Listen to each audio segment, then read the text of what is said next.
Welcome to the Well Read Life. My name is Faith. If you are new, welcome. And this is just my way of checking in and leaving a video out into the atmosphere, keeping myself accountable as a writer and sharing lots of stuff I like to read. My screen is jiggling because I have a kitty that's just really wanting some attention, so I apologize for that. Anyway, so today I have a goal of writing 1,000 words a day. Today I beat that by 23 words. I actually wrote, my goal was 4,500. That's where I needed to be. Actually, that's a little more than what I wrote yesterday. Yesterday I wrote 3,331 altogether, so it was over the 1,000 mark as well. And I'm trying to get over that 1,000 mark because I'd like to catch up with the month, because I started on the 7th of January and I would like to get enough. That's Grimmy, Grim for short. She was named after the Gremlin show because she looked like a little gremlin when she was a baby. So today my actual goal was 4,500, but yay, 4,523. So tomorrow I will still keep going, but I probably won't be posting on weekends because that's like, I like to take a little break from the world a little bit. And maybe I'm still going to write my 1,000 words because I want it to be an everyday thing. Grimmy, no. And so that's my personal goal. I have a lot to catch up on. I counted up how many books that I have started and left hanging out there, not completed, and it makes me really sad because there's 20 books that I have started over the past 30 years and have not completed. And so now that is my goal as the year begins this year is to, I was even asked about taking a job and I declined because at some point you have to really put what you really want at the forefront of everything else. And that's what I'm doing, finally. So with that being said, I have some stuff I'd like to share. And I wasn't going to share this one because this isn't really book related. It's more health and beauty related. But I did some shopping and I got them all today. And I thought I would just reveal to you. And the reason I'm going to talk about this one thing is I have really sensitive skin. I'm postmenopausal. And menopause was a nightmare for me, as I'm sure it is for many women. For me, I have also some other health issues that exacerbated, you know what I'm trying to say. Sometimes even for a writer, words fail us, okay? It really, the hot flashes were insane. My sleep cycle, my pains in my body, just everything. And I'm a mom of 5, and I started menopause right as my husband passed away from cancer. So I had a lot of emotional stuff going on as well that I really couldn't deal with, and I didn't go to a doctor. I was trying to go all natural, and I didn't have insurance, and it was really a nightmare. So anyway, at that time, I also got a tumor on my thyroid. And I had to have it removed, and I praise God that it was not malignant, it was benign, but they did take half my thyroid. And at the time I tested, I was like right there at their base level, baseline for medication, and I would prefer not to take medication. Of course, I am also I used to work in the medical field, so I am not anti-medication. I just think it has to be done very thoughtfully, and you really have to be your own advocate in the medical field. You really, really do. So I've been experiencing even more hair loss. My hair's gotten thinner. My energy is like bottomed out. The aches and joint pain has gotten increasingly worse. So I was doing some research, and everything kind of pointed at iodine, and which makes sense with the thyroid. So I got these nutraceuticals and Thyroid Defend. So it's iodine and tyrosine, and it's supposed to really help. It's all in one. So I did watch a lady and some other, I can't remember her name. She does health and fitness. She's from Australia. She's really awesome. She's beautiful. Not just in her physicality, but in her, just how she presents herself. Such a beautiful human being. Anyway, I'm going to start these, and I thought I would share that because, you know what? I think a lot of us just kind of suffer silently and, oh, Grammy, stop. And I know that's what I did. I didn't really talk about it. I just kept trying to trudge on, keep going, keep on going. It's the stock I'm born from. Blame my ancestors. And anyway, so hopefully this will help me out. I can give you an update if you'd like to. If you want to put a comment down there and say, hey, how's that going? Remind me, because I'll forget. But also, I love Clinique. I had a lot. I used to use Rock, and I used to use Estee Lauder. And when I started going through menopause, all of it,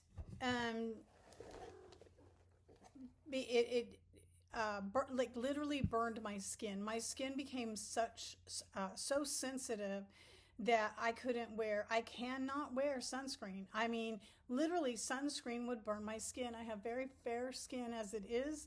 And I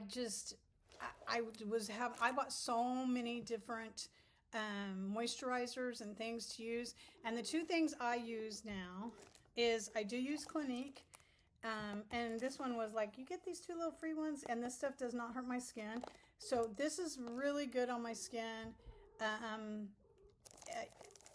I go to it always. It's Clinique Dramatically Different Moisturizing Gel.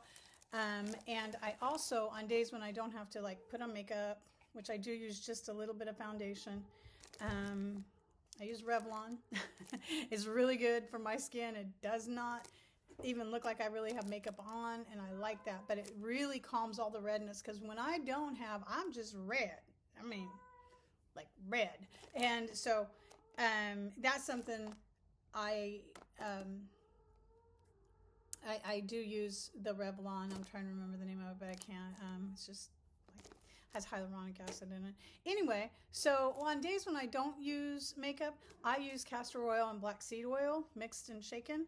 And I just do that because it thins down the castor oil. And I use castor oil on my face quite a bit on no makeup days. So no makeup days, I use that. On makeup days, I use this because it's lighter and it just really absorbs into my skin. So I got that today, and I got that. So I thought I'd share, because who doesn't love to share? Okay, so this is about books and life in general, the well-read life. So I read about all of these things to get that information. We have to be our own advocates, in every sense of the word. We cannot leave our health to other people to decide. We can't leave our education for other people to decide. We can't, all across the board, spiritually, we can't, oh yeah, this person said this and that. But yeah, okay, do some research. Does it fit you? Is it for you? Is it World of Books? So I'm a big fan of buying on eBay. I sell on eBay, and I buy most of my books on eBay, unless somebody gives me a gift card for Christmas, like my son did. But these are books that I was looking at to buy through Barnes & Noble with the gift card, but if I find them on eBay for $3 or $4 with no shipping, and a lot of them are buy 3, get the 4th one free. So if you are a reader and you like to buy books, you can find them there. World of Books is one of them. And I get all these little coupons in there that I never use because I live out in the middle of nowhere. But I have wanted to read this book for a very long time. My cat. It's Gilead. And it's one of those that have been on my list for a long time. And look, okay, it does have like this little to so-and-so, 2005, but I bet you it looks brand new. They probably read it one time. I don't know if they ever read it. It doesn't look like it. But it was from Mom to Jack. I'm excited to read it. I don't know if you're familiar with Gilead. I can read a little bit of it, what it says. It says, in 1956, toward the end of Reverend John Ames' life, he begins a letter to his young son, an account of himself and his forebears. Ames is the son of an Iowa preacher and the grandson of a minister who, as a young man in Maine, saw a vision of Christ bound in chains and came west to Kansas to fight for abolition. He preached men into the Civil War, then at age 50 became a chaplain in the Union Army, losing his right eye in battle. Oh, see, I've been wanting to read this for a long, long time, and I'm glad to finally get it. That was on one of my lists to buy. I just got another one of his books. It came in yesterday, and I shared, and this is my second one. I went cuckoo cuckoo for Matt Haig, who was the author, or is the author of The Midnight Library, and this one is called How to Stop Time. And if you like Audible books, really, that Midnight Library is so good. I would highly recommend it. This one is Tom Hazard has just moved back to London to settle down and become a history teacher, but while he may look like an ordinary 41-year-old, owing to a rare condition, he's been alive for centuries. Doesn't that sound fascinating? He has lived his history firsthand, performing with Shakespeare, exploring the high seas with Captain Cook, and sharing cocktails with Fitzgerald. Okay. Now he just wants a normal life. Well, let's see if he gets it. Okay, that sounds so fun. I do like, I'll read a heavy book, and then I like to read a lighter, a more fun read right behind it. I'm reading Norwegian Wood right now, and I shared that yesterday if you'd like to see more about what I said on that. And then there's this book box reveal. This is Barnes & Noble, and this is, I bought these because, yes, I had, or my son gave me a Christmas present, which was Barnes & Noble gift cards, and it was just reminding me so much of my husband. That's what he would give me for the holidays. It's like, I know the one thing that'll make her happy. Give her more books. She'll be happy. And truly, that's, yeah, that's true. I did donate a lot of my books when I left Minnesota and came to Texas a year and a half ago. And my bookcase looked kind of wane, so I'm building it back up. That's fun with books that I haven't read, but there are books that I would never give away. And we can talk about those at some point if you'd like. But I am building my book collection back up with books that I haven't read, and I have plenty that I'm keeping and will reread. Okay, so this is by Beth Bauer, and I read she's new to me, but I also signed up for one of her books on my Kindle, my Nook, and I'm really excited. I started listening to it, and it sounds great. I haven't really spent much time with it. I can't even remember the name of it right now. But anyway, the Q sounded great. Can Quincy St. Clair keep the Q? On New Year's Eve, Quincy St. Clair's well-ordered world is set askew. Her uncle Ezekiel tells her that upon his demise, she must fulfill a list of requirements in order to inherit his publication, the Q. But Quincy is not to be told what those requirements are, and the only person in possession of that knowledge is her disapproving solicitor, James Arch, or Ark. Although she finds the entire scheme maddening, Quincy is determined to win her uncle's absurd game and keep the only thing she has ever cared about, which I'm going to assume is the Q. The experience of reading the Q was an impossibly charming one. And who doesn't love charm? So like I said, this is up there with those books that I will read on the in-between of the more serious books. And I look forward to that. This one is The Blue Castle by L.M. Montgomery, who also wrote Anne of Green Gables. I was able to, if you love classic books and you want to get caught up on them, I go on Amazon a lot, and there'll be like, I have downloaded so many that are like 99 cents. I got all of Anne of Green Gables for 99 cents on my Kindle, and several other authors. I'll have to, since we're talking about books, right? Let me see, my Kindle. I'm just going to tell you what they are, because it's expensive to go out. 50 masterpieces you have to read before you die, which includes Jerome K, 3 Men in a Boat, and I started reading that, and it's funny.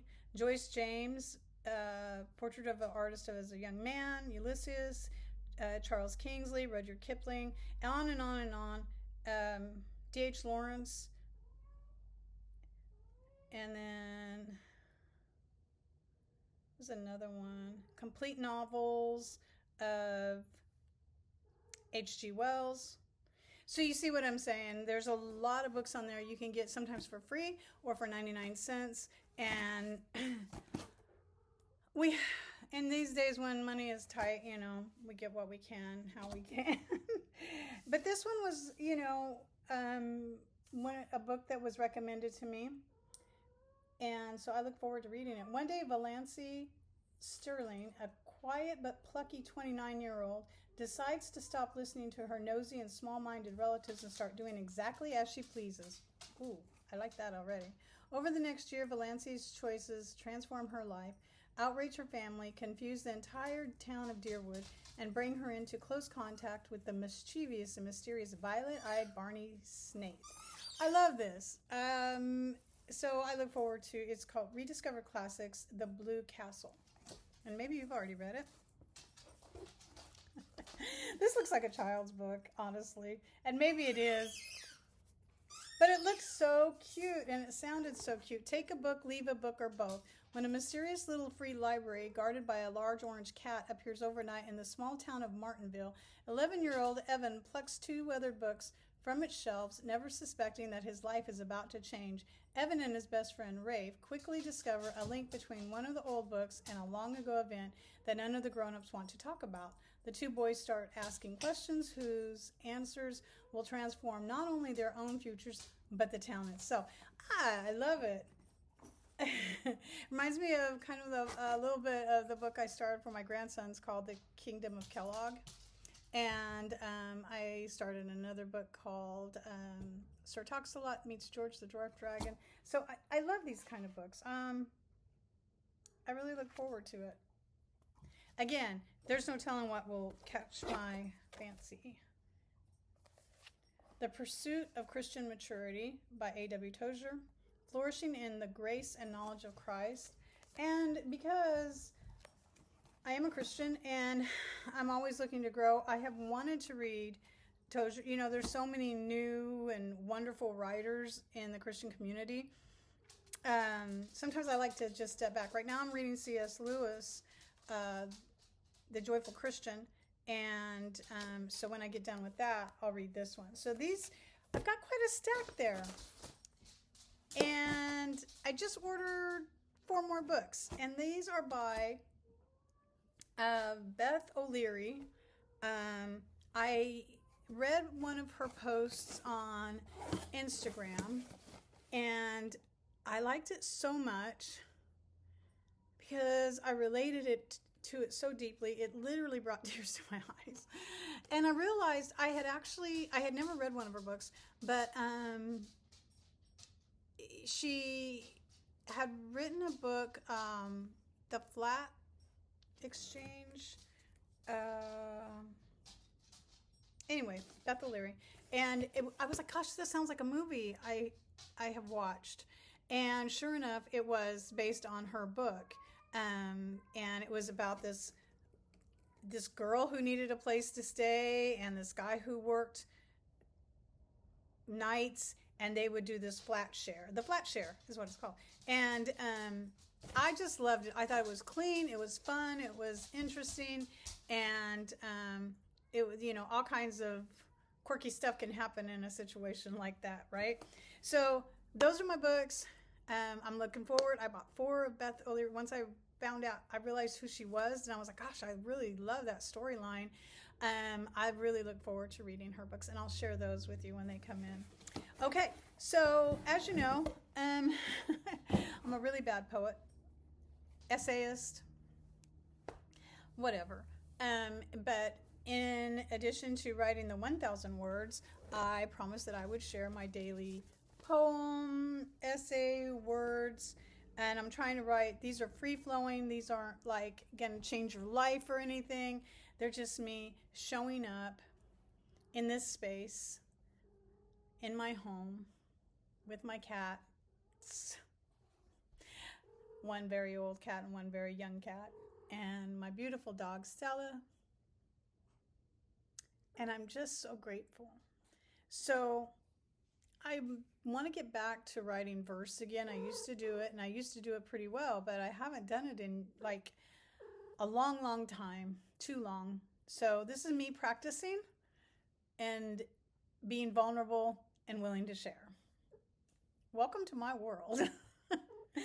Words flow, sometimes slow, over time, faster than my pen can go. I wait expectantly. What will I write? I honestly don't know, and ultimately, I'm surprised. That's why I can't read what I write. Like a hieroglyph, I decipher my own words.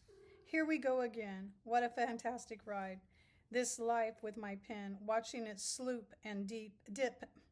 It never ends until I let go, until I lift my hand, and the magic ends.